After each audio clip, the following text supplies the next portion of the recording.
Hello and welcome again everyone, this is Mike here and the channel is called Social Rockstars, and in this channel I explore social skills that will help benefit your life and the lives of people around you. So the video today is going to be about how to end the conversation politely, or otherwise said, how to ditch someone that doesn't understand that you don't want to be there, or if you really don't have the time, it's also super important to disengage in a polite manner. So let's get right in.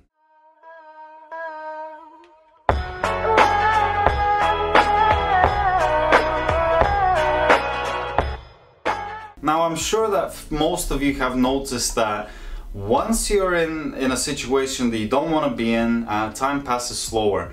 Once you're doing something that you don't want to do, time passes slower. Once you're talking to someone that you don't like or that you don't want to spend time with, guess again, time passes slower. So in those cases, what you really want to do is that you want to leave, or at least I want to leave. You know, if I'm not having a good time or if I'm not enjoying the person opposite me, then I want to disengage as quickly as possible. But sometimes that's very difficult to do in a nice way without offending someone or without sounding impolite. So today I want to tell you how I learned how to deal with those things, and it's super easy. So it's gonna be a quick video, but I think it's gonna have a lot of impact on your interactions. So tip number one, you need to be in control of the conversation. And what do I mean by that is that once you decide that it's time to tell them that you're going, or you don't want to be around them anymore, or that you have whatever happening else, you want to do it on your own terms. And that means don't interrupt the other person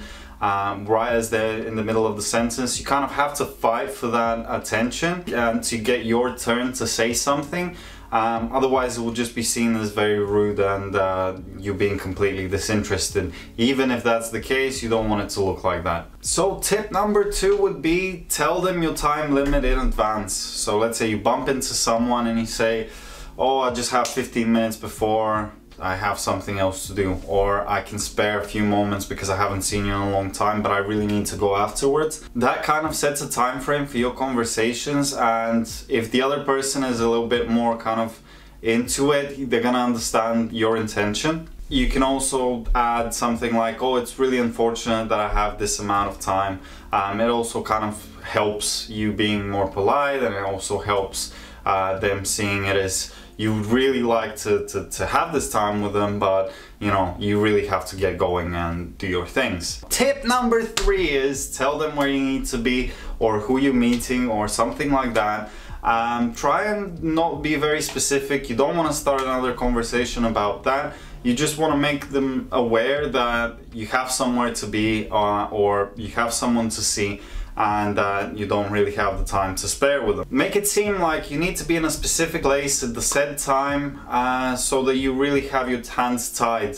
Or as I said before, you can just say, I have to go now. And tip number four is using polite expressions. And this is really helpful because it softens the tone. Something like, oh, it was great seeing you, we really need to do this again sometime. Or it sucks that I have to leave, but we can definitely organize something in the future.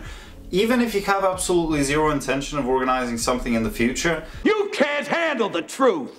You can drop that in. It's entirely up to you if you're gonna follow up on it or not. Another great one that I use is, you need to tell me more about this next time when we meet up.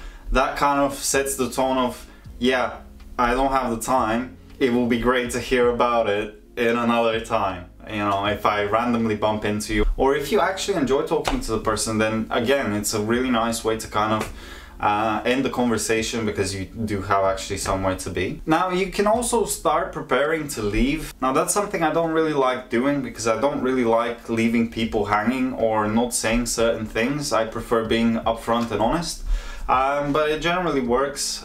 If you're somewhere and you're starting to kind of leave, if you're sitting down, start packing your stuff up, start doing something else, and you know, the other person is generally gonna start noticing, and it's gonna activate this idea in them that, okay, you know, this person is leaving. I've mentioned about nonverbal communication before in some of my earlier videos, but it generally, for me, this method seems really impersonal. It also kind of seems, to me at least, it kind of seems a little bit rude to not say anything and start packing up your things. You might as well just drop something like, oh, I have to go now, or something like that. But if that person is super insistent, you can't fight for your right to kind of have a turn to say these things, then that's a great method to kind of use, because they will eventually stop talking at that point. They're gonna be like, oh, are you packing up, blah, blah, blah, whatever. And for those that just don't get it, Leave me alone.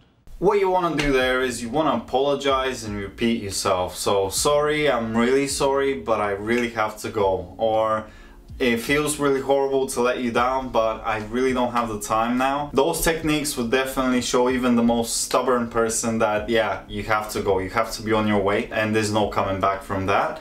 Normally, you're not gonna have to use it. Most people are quite kind of self-aware that they know their boundaries and they know their limits. But nonetheless, with this arsenal of tips and tricks, I'm absolutely sure that you're not gonna spend even one more minute in a conversation that you don't need to be or that you don't want to be. So if you like the video, please don't forget to like and subscribe down below. And also in the comments down below, let me know what was a situation that the person just wouldn't let you leave and you really couldn't figure out any excuse to kind of go away and go about your business, okay? Till next time.